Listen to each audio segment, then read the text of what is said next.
Quelles sont les choses qui t'effraient? Quelles sont les situations qui te mettent mal à l'aise? Les peurs et les malaises font partie de notre vie. Mais que se passe-t-il lorsque ces peurs prennent le dessus? Ce sont des phobies.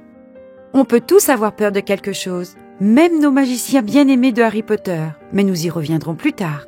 Une phobie survient lorsqu'une peur s'intensifie à un tel point qu'elle rend difficile une vie normale.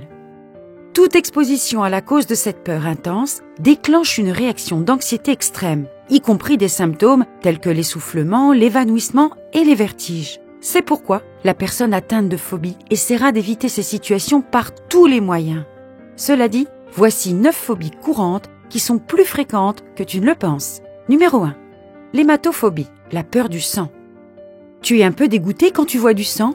Eh bien, c'est normal. Mais pour d'autres personnes, c'est à un autre niveau. As-tu entendu parler de gens qui s'évanouissent à la vue du sang? Le sang est une chose que nous associons à notre intérieur et qui peut être assez inquiétant lorsqu'il est visible à l'extérieur. Les phobies étant des peurs intenses et inquiétantes, les personnes souffrant d'hémophobie peuvent éprouver de graves symptômes d'anxiété lorsqu'elles se trouvent dans des situations où il y a du sang. Dans certains cas, cette phobie peut être si grave qu'elle empêche les gens de prendre soin d'eux-mêmes. Les personnes atteintes de cette phobie peuvent éviter les professionnels de la santé et refuser des tests importants, ce qui peut entraîner de graves problèmes à l'avenir. Numéro 2. La trypanophobie, la peur des aiguilles. Les aiguilles ne sont pas amusantes pour personne. Les personnes atteintes de cette phobie spécifique ont des réactions intenses à la simple vue des aiguilles et ne peuvent supporter l'idée d'être piquées par celles-ci. Cette phobie est particulièrement difficile à vivre dans le milieu médical, où les aiguilles sont nécessaires pour diagnostiquer et traiter les maladies. La trypanophobie est fréquente chez les enfants, mais elle est généralement surmontée plus tard dans la vie. Cependant, pour certains, la phobie est permanente et nécessitera un traitement pour la surmonter. Numéro 3. La thanatophobie, la peur de la mort. S'il est normal d'avoir une certaine peur de la mort, la thanatophobie rend le fonctionnement de la vie extrêmement difficile, car la prévention de la mort devient une priorité pour les personnes souffrant de thanatophobie. Elles sont prêtes à tout pour éviter la mort, bien plus que ce qui est généralement admis.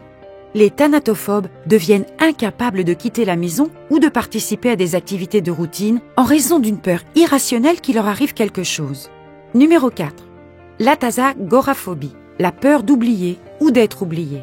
As-tu déjà réfléchi à la façon dont la mémoire fonctionne? L'idée que les gens qui t'entourent oublient qui tu es peut être assez troublante.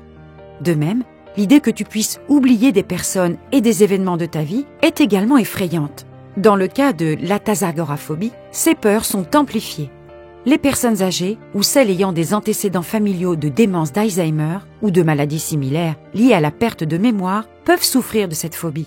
Et elles sont susceptibles de faire tout ce qu'elles peuvent pour l'éviter, en prenant des suppléments pour améliorer la mémoire ou en faisant des activités pour empêcher qu'elle ne se détériore. Numéro 5. L'hémétophobie, la peur de vomir. L'expérience du vomissement n'est jamais agréable, n'est-ce pas? L'hémétophobie est généralement causée par une expérience traumatisante liée au fait de vomir et peut être liée à la gêne ou à l'embarras d'être vu en train de vomir. Elle devient une phobie lorsque cette peur devient extrêmement intense.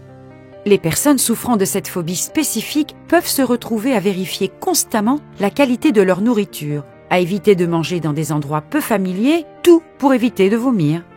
Cette peur exacerbée de se retrouver dans cette situation peut entraîner des comportements ou un évitement des situations ordinaires, ce qui rend extrêmement difficile de mener une vie normale. Numéro 6. La claustrophobie, la peur des espaces clos. As-tu entendu d'autres personnes dire qu'elles en souffrent? Il est important de comprendre qu'il peut s'agir d'une situation grave et qu'elle doit être traitée comme telle. Le terme de claustrophobie a tendance à être galvaudé dans les situations où les gens trouvent les espaces clos inconfortables.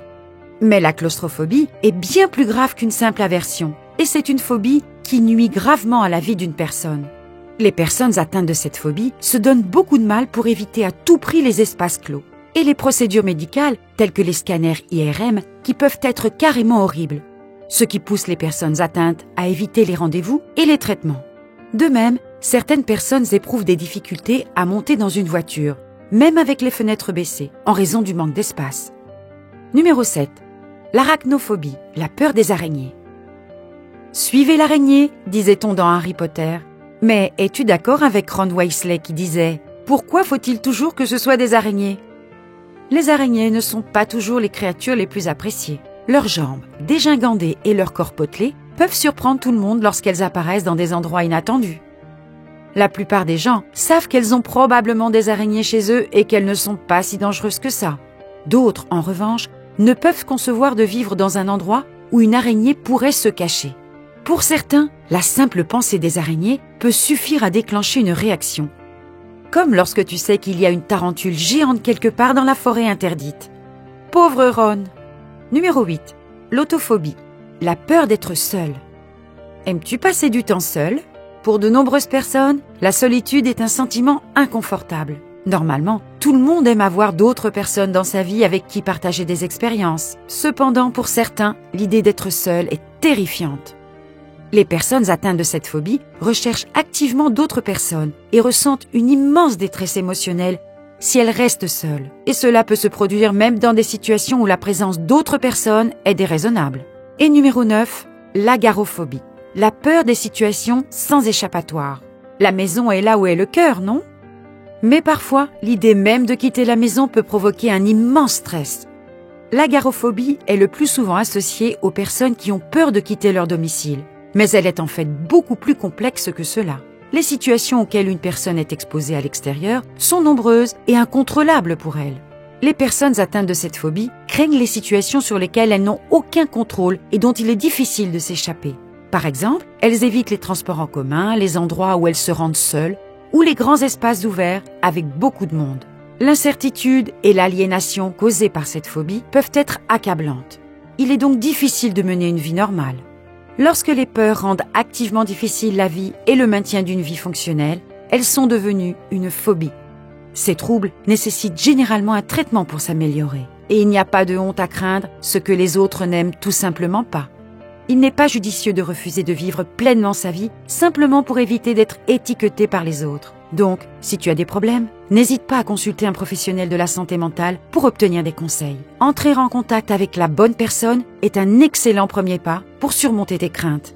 Quelles sont les autres phobies courantes que tu connais et qui ne figurent pas sur cette liste? Lesquelles t'ont surpris? Comment fais-tu face à tes propres peurs? Laisse-nous un commentaire pour que nous puissions en parler.